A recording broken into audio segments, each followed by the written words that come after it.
Alors, comment transmettre ces données Phone France vers la plateforme mondiale eBird? Eh bien, c'est très simple. Grâce à ce petit site Biolovision to eBird dont je vous mets le lien dans la description, fait par notre ami Raphaël Neusbauer, qu'on remercie, donc qui va vous éviter un certain nombre de bugs et de galères comme c'était le cas auparavant. Donc, alors, si vous voulez télécharger des données Phone France vers eBird, vous sélectionnez Phone France sur cet onglet. Mais ça marche également avec la plupart des autres sites ornitho, notamment les sites ornitho belges comme Warmoning, Observation.org. Vous avez aussi tous les sous-portails de Faune France. Nous, on va choisir Faune France. Ensuite, vous pouvez choisir le jour des données pour lesquelles vous voulez faire un export.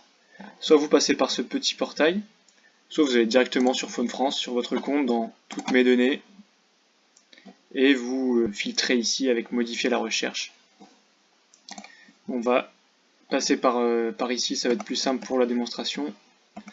Donc moi c'est les données d'aujourd'hui, le 9 avril 2025. Donc export data. Et voilà, on tombe, ça nous envoie directement sur toutes mes données dans Faune France pour le 9 avril.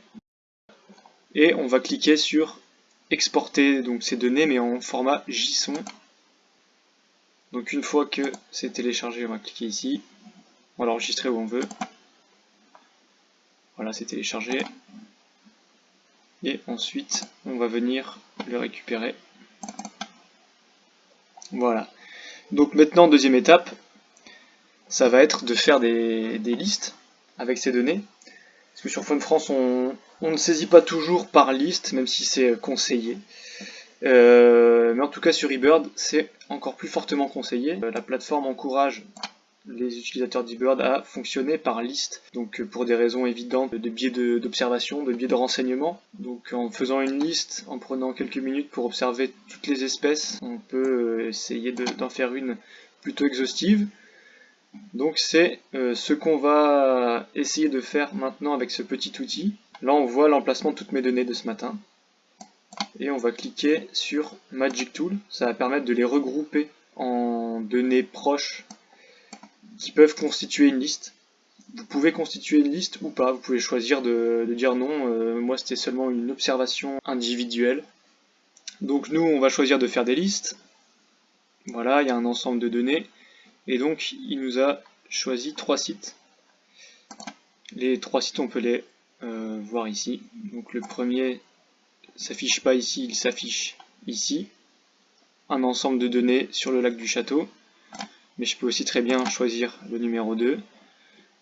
Voilà, ça serait une deuxième liste. Et l'envoi, il m'a fait une troisième liste. Donc si je suis d'accord avec lui pour en faire 3 listes différentes de toutes mes données de ce matin, eh bien je peux commencer donc par la première. Voilà, donc moi j'ai fait un transect le long du lac. J'ai fait une série de données. Plusieurs informations sont déjà rentrées. Il va nous rester à rentrer ici, c'est la taille de l'équipe, donc le nombre d'observateurs. Donc j'étais tout seul, 1. Ça c'est déjà rentré. La distance n'a pas été enregistrée par Faune France. Donc de mémoire j'ai fait à peu près pas plus de 300 mètres. Donc je rentre 300 mètres. Ensuite, normalement ça c'est décoché. Ça va être très important. Donc eBird, pour des questions statistiques et de traitement de données, demande toujours si l'observation des oiseaux était votre objectif principal ou non. Donc pour le coup, oui. Et ensuite, c'est est-ce que votre liste est complète? Est-ce que vous avez inscrit tous les oiseaux que vous avez vus? Donc moi non, j'ai fait vraiment une liste des oiseaux du milieu aquatique, on va dire, les adnatidés et compagnie. Donc je ne vais pas cocher cette case. Si vous avez renseigné tous les oiseaux que vous avez vus, vous pouvez la cocher. Ensuite, on clique sur Ready for Export. Et voilà, on a juste à cliquer là. Il va nous le télécharger en format CSV. On l'enregistre et on peut cliquer sur le portail d'eBird pour insérer des fichiers.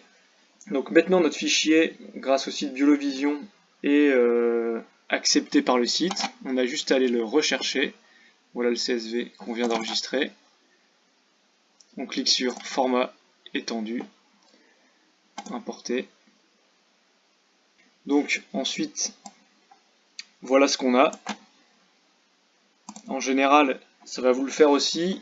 Il y a, surtout quand c'est les premières fois que vous transférez des données, il faudra cliquer sur corriger les espèces pour faire une correspondance entre les noms de Faune France et les noms, la nomenclature eBird.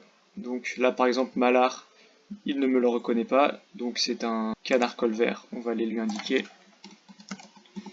Normalement vous n'avez qu'à le faire une seule fois et ensuite il le reconnaît pour les fois prochaines. Donc voilà, canard colvert, c'est bon. Le lien taxinomique est effectué, on applique les corrections et c'est déjà fini. Donc pour voir si ça a bien marché, vous n'avez plus qu'à cliquer sur mon eBird. Et là, vous allez aller dans liste d'observation. Donc moi c'était Lac du Château. Donc je clique sur Lac du Château et là on voit la liste qui s'est automatiquement créée sur eBird avec en plus les points GPS précis des endroits où on l'a observé. Donc voilà, mission réussie.